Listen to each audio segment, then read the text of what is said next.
Hi guys, I'm Tosha, and today I want to talk about the Redstone Programming Language that I came up with.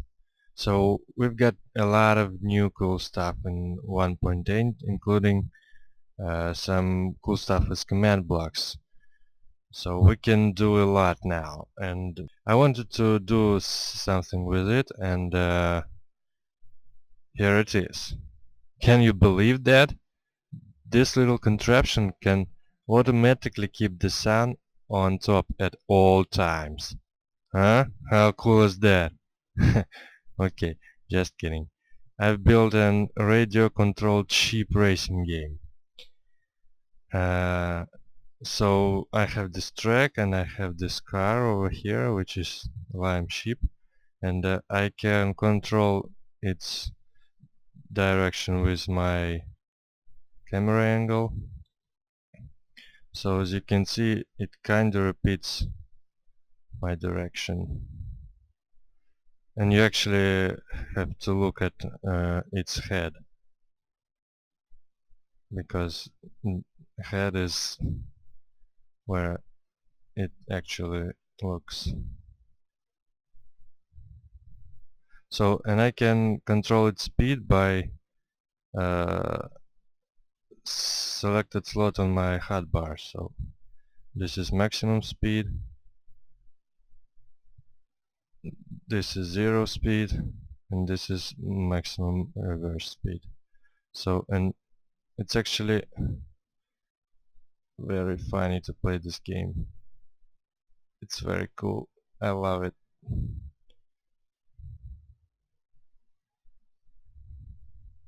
So something like this, and it has a timing. As you can see, I've finished the lap, and actually let me just real quick do this.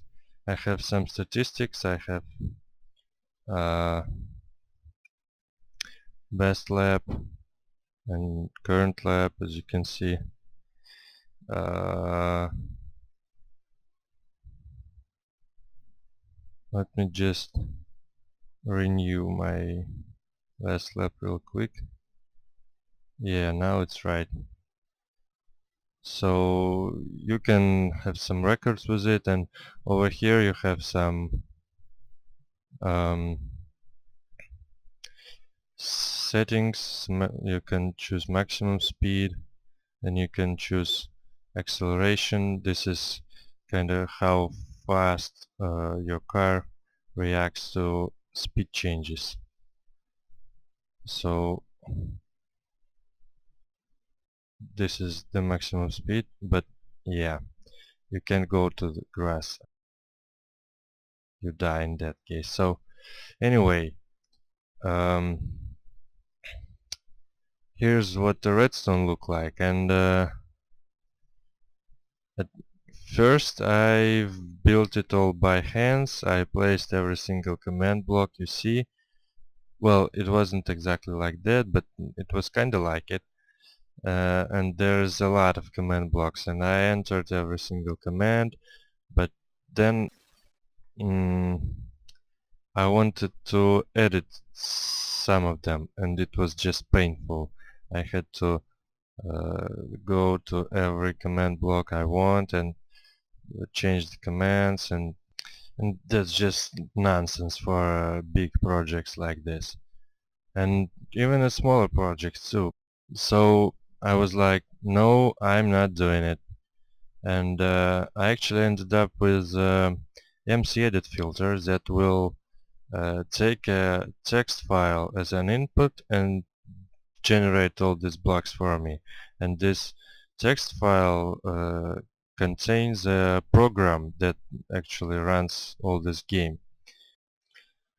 And in some cases the commands in that program are just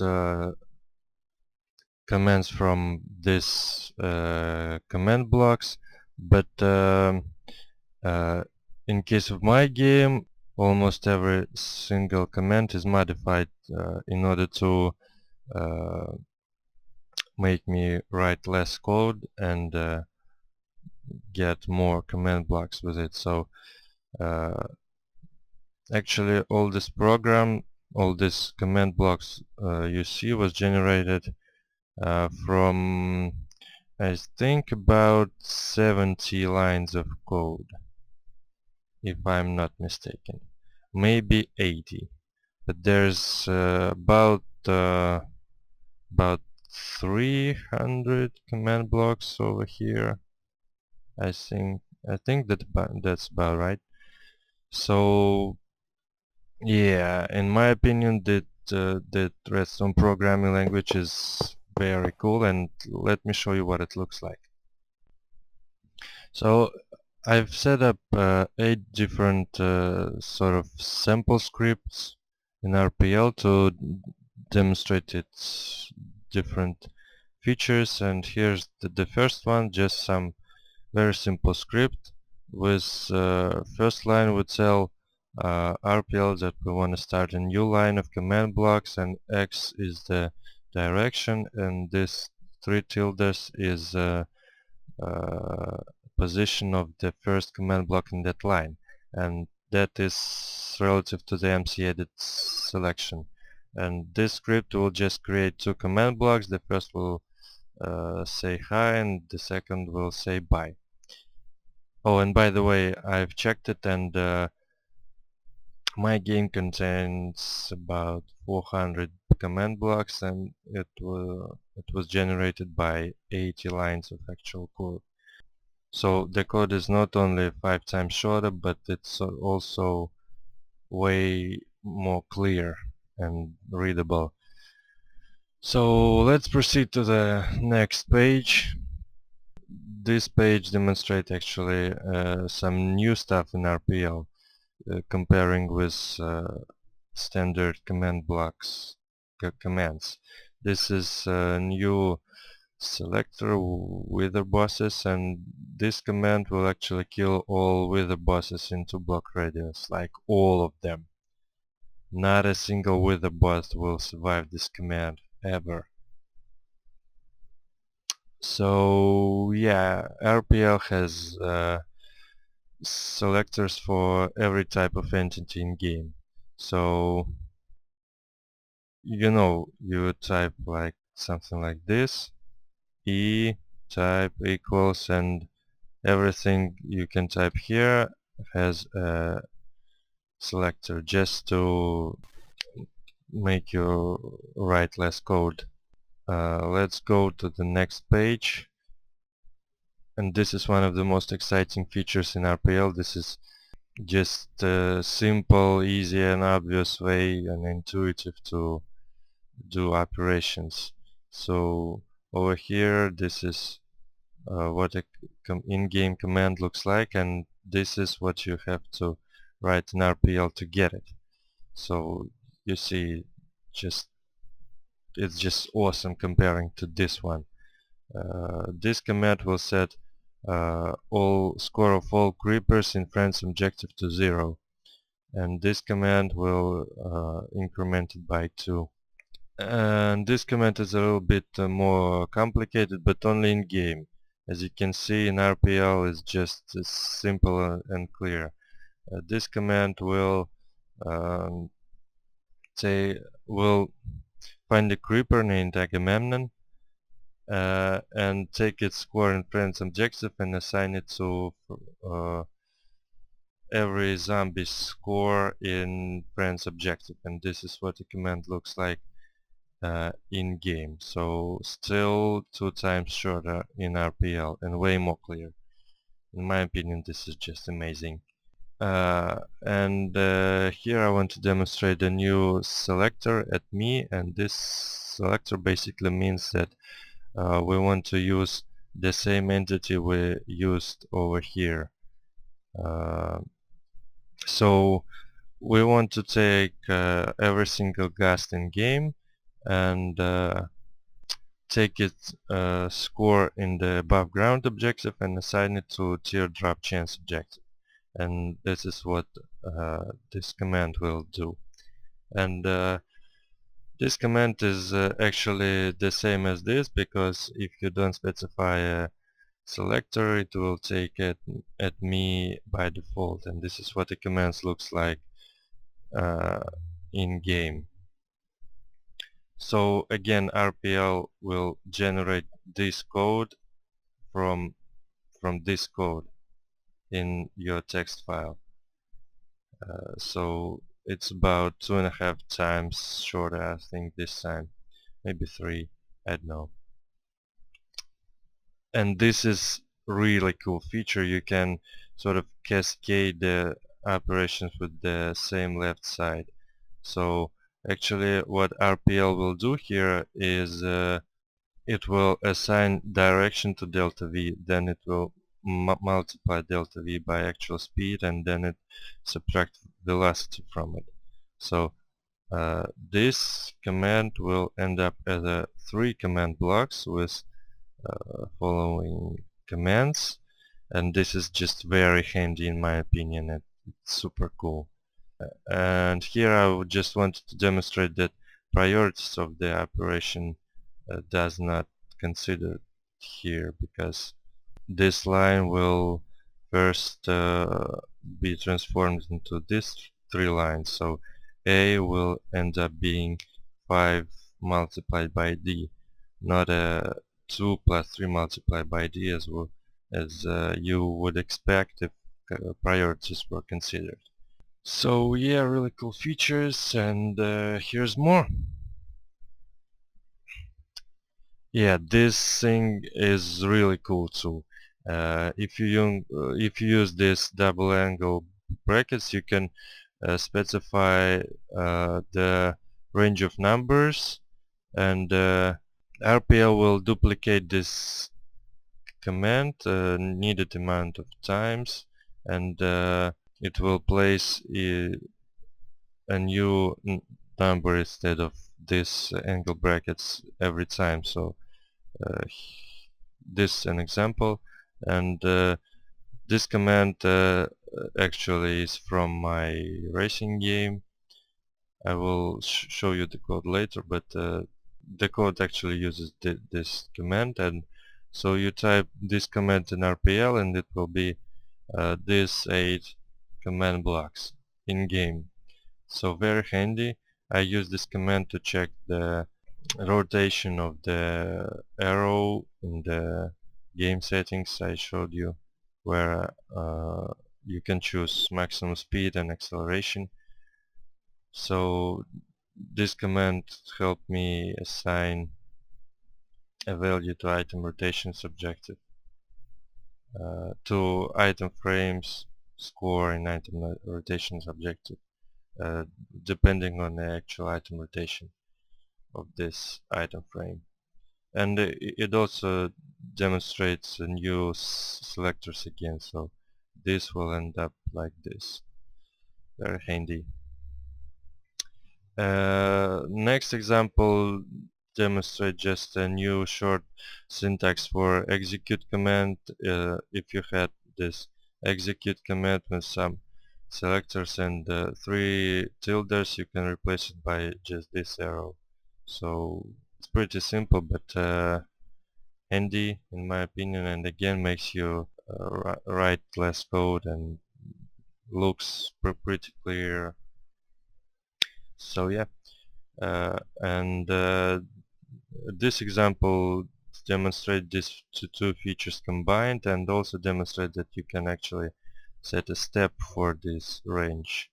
So I use this command to rotate a ship depending on the player rotation, and as you can see, this command will end up as these 3 commands, or 5 commands.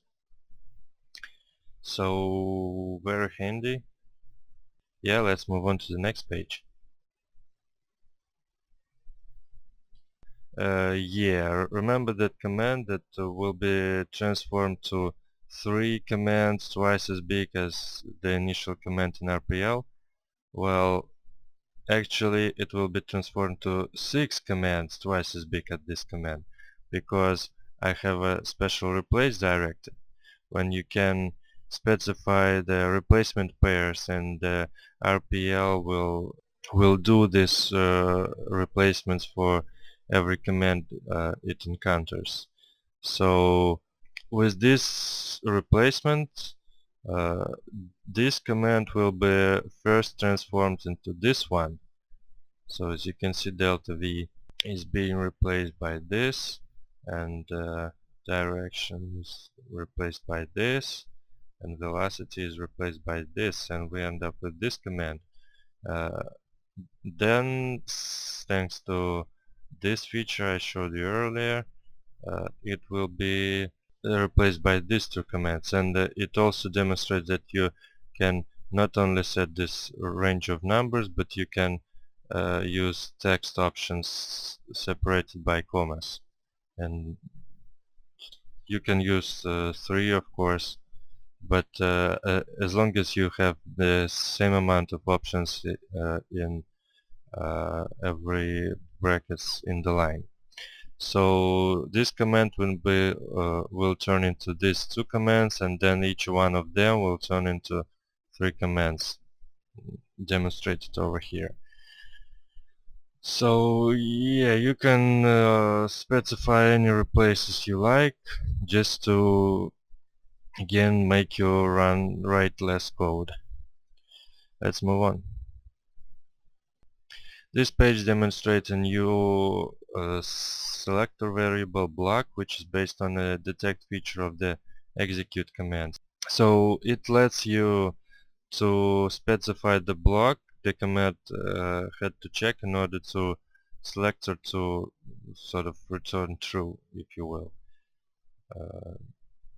So this command will basically kill all the sheep that are standing on grass. So it checks a block below the sheep, and if it's a grass, then command succeeds and all sheep are killed. And I also use this command in my game. And this one demonstrates the same technique, but with this feature also, so it will end up as these two commands, and I use this command to slow down the cars that are uh, hitting the border. You see that red-white border. So yeah, and over here I have an example of another new feature, which is uh, more clear comparison.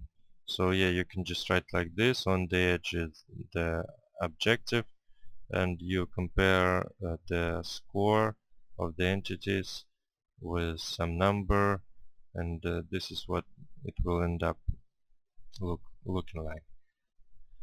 And you can also do like this. This is not a command, just a selector to demonstrate.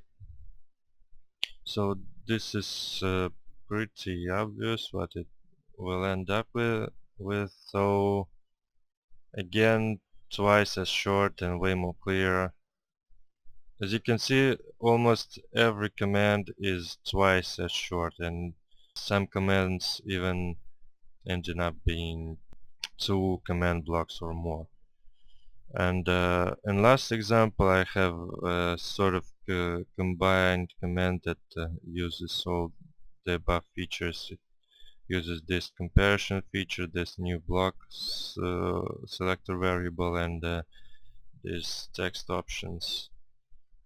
So yeah, this is what it will end up looking like. So pretty cool, pretty cool. A lot of new tools you can use to simplify your experience. So let's move on to the last page. And over here I demonstrate 2 new commands that I added to RPL, and this command is tpsmart and square root calculation. Well, it's not actually a square root calculation, but uh, for example, for a square root, RPL generates command blocks for every single result you can get, and you can specify this range via these parameters. And RPL actually has documentation, so and you can look there for specifics. Over here I just wanted to demonstrate the technique.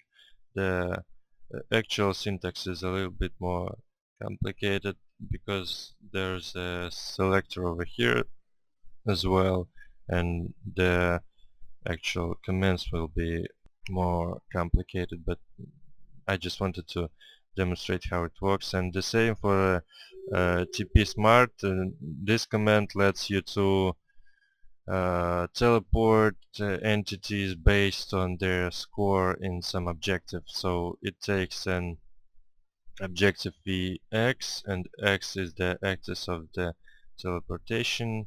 So it takes as the uh, objective Vx and teleports a ship on some distance that depends on score in the Vx objective. And again, you can look up the documentation if you want to learn more about this. But this command is really cool. It allows you to uh, have an objective with your velocity values and teleportate your entities accordingly. So this was a last page as for commands, but I have another page that will demonstrate you different sort of behaviors of RPL, and that is this directives, as I call it. This one you already saw, but this one, new clock line, tells RPL that you want to have a 20 Hz clock, and you want to place the command blocks that will be generated by the code below this, the directive, around this line, what I call clock line. So X is the direction of the line, this is coordinates of the first block in the line, but if these were the coordinates of the first command block, this will be the coordinates of the redstone block, which is first in the fill line. So it creates a fill-based block. And this example demonstrates that you can choose the sides of the clock line to use to place a command block next to. By default, it will place command blocks on all the sides, and you will then end up with something I showed you earlier in my sheep game, and over here you just will have blocks on the right and left side. And this directive new function line is actually the same as clock line, but two blocks that are actually making a redstone clock, 20 Hz clock, are switched places. So uh, well, the actual purpose of this is have a line that you can trigger just one time, and all blocks will be updated just once, and then you can trigger it one more time and blocks will be updated again. So yeah, you just place a redstone block at these coordinates and the whole line will be triggered, and then this redstone block will be removed and you can place it there again.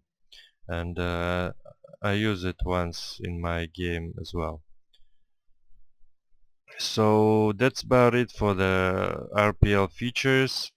Again, if you want some more info, you can go to the documentation, and the link is of course in the video description. You also can download this code of the sheep racing game, and probably the map I just showed you. So just to get started on RPL and see what things looks like. So as you can see, the code is well, it may seem complicated, but if you are working on some similar projects, you'll probably figured it out. And there's, as I told you, 80 lines of actual code, and it generates about 400 blocks. So it's pretty cool, and the code is way more clear, and it's easy editable. You can save it in a file, and in game if you accidentally break some command blocks, it's game over and you have to sort of memorize the commands, and it's pretty painful. But here you can just have a backup of this file, and I know you can have backup of your world, but in my opinion this is just easier this way. And as a last thing, I just want to show you how to import your actual program in-game. So you open MCEdit, and as you can see over here I have my game with almost no redstone at all, just these command blocks that are creating new sheep in case your sheep is dead. So I just select a block where I want to start my redstone. I go to filters, select RPL over here, enter the name of my file and hit filter, and boom. Uh, these command blocks are actually created, but there's some rendering issues and I had to actually go back and return in order to them to render properly. So it's a little bit laggy, I don't know why. I don't know why. Here we go. So yeah, all the redstone was created, and all you have to do in game is place some redstone blocks uh,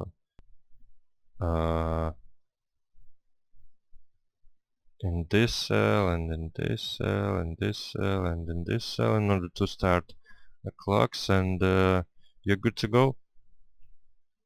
So please feel free to write any suggestions or comments or anything you have to say about it in the comments or in the forum, on the Reddit, on everywhere. So I'll read everything. So just tell me what you think, and I really hope that this programming language, as I call it, will help some people and maybe get some more people working on some cool projects like this. But this map is not complete yet, and I think I'm gonna be releasing a full multiplayer version of this so you can play with your friends, have some championships or whatever you want, because this game is fun. Also keep in mind that this is just the first version of RPL I'm releasing, and it's probably very buggy. So leave all your bug reports and complaints and suggestions anywhere I can read them. Other than that, thanks for watching and have a nice day.